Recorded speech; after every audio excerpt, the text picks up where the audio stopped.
I'd like to ask you, if you're new, hit the subscribe button, and y'all don't forget the thumbs up, and leave me a comment, because I sure enjoy reading them. Hello everybody, welcome back to burntchurch. I hope everybody's having a good day. It's a cold morning here. We'll take a look at the garden, the cover crop, and I'm real sure I've got the deer stopped now. I've kept the fence plugged up now for a few weeks, and it's got them stopped. I was going to talk a little bit about ElectroCulture. Now, I had several people that watches the channel and watches the ElectroCulture videos, and I hadn't talked about it in a little while. And I'll explain to you about it, why, and my thoughts on whether it works or not.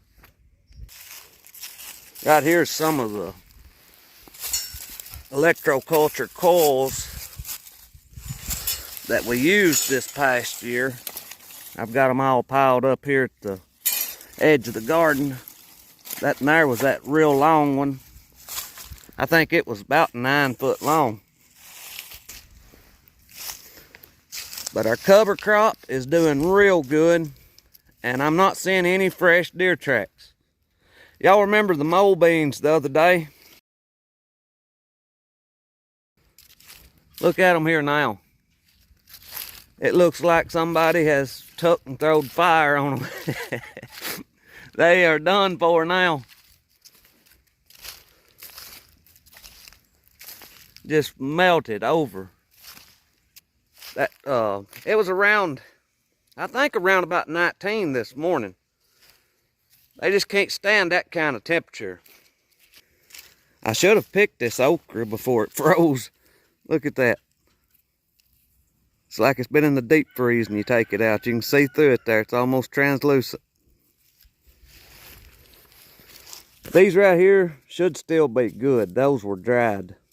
So the seeds in that should still be good. And this one here too. You can hear them rattling in there. Which is not a big deal if they're not good. I saved several pods off this for seeds. And one of those pods will plant about all the okra you'd want to raise. I mean, you get probably 100 seeds out of just one pod.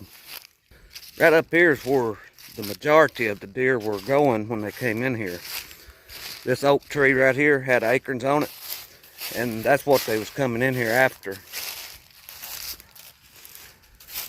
There's no fresh tracks here. Right there was an old track, but it had been rained in several times. So I think we've got them stopped now. And talking about ElectroCulture, do I think it worked? This year, the ElectroCulture didn't work for us. So we were going to talk about ElectroCulture a little bit. And it didn't work. The ElectroCulture didn't work. Not this year. I mean, we had some nice big ElectroCulture coils. Some really tall ones, and they were turned clockwise and some counterclockwise, because I had people telling me I needed them both ways, but they didn't work, or they didn't seem to work this year. Year before last, I had good results with the ElectroCulture. So why do I think that is? The main reason in our garden this year was the dryness. We had no rain and nothing could work. I usually experiment some things with granulated fertilizer and some things with barnyard fertilizer. And this year, both fertilizers done almost the same because we had no rain. And you have to have that moisture in the soil for those plants to be able to absorb that fertilizer. And the ElectroCulture plants, I couldn't tell done any better than any of our other plants. Not really. They might have done better for a little while, and then maybe a little later in the season, the other ones caught up with them, but I really couldn't see a lot of difference this year. But that don't mean that I'm going to quit using ElectroCulture. What that tells me is nothing can work if those plants don't get the moisture that they need from their environment. There towards the end of the growing season, I got a water pump and some big tanks and went to bringing water to them. But by then, it was too late by then. I mean, nothing grows in a desert. And we had a dry growing season for our garden here this year. We got us some Christmas lights on our shop door.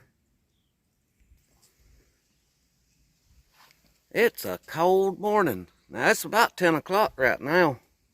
We're letting it warm up a while before we go to work. What's that say, 26? It's 26 degrees and it's almost 10 o'clock. It was real cold early.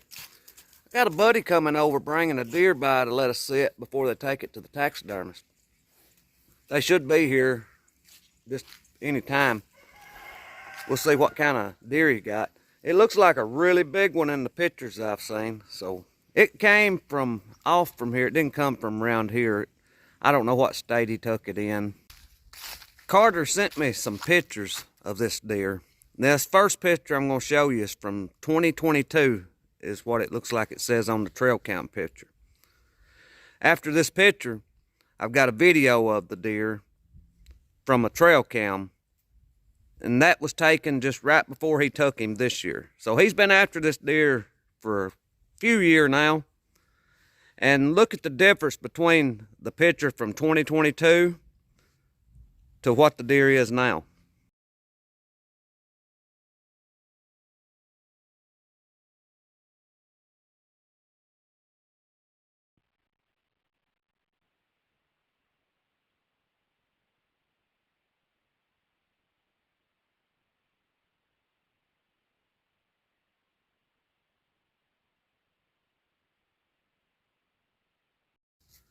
That deer's growed a lot in 2 years. That's what age can do to a deer. And that's what we try to do around here, try to let them get older. But we don't have very big property areas here, and it's hard to hold the deer. So they get off on the other property and somebody will take them. Or a car. Car gets lots of them. But here's the deer that he's got in person.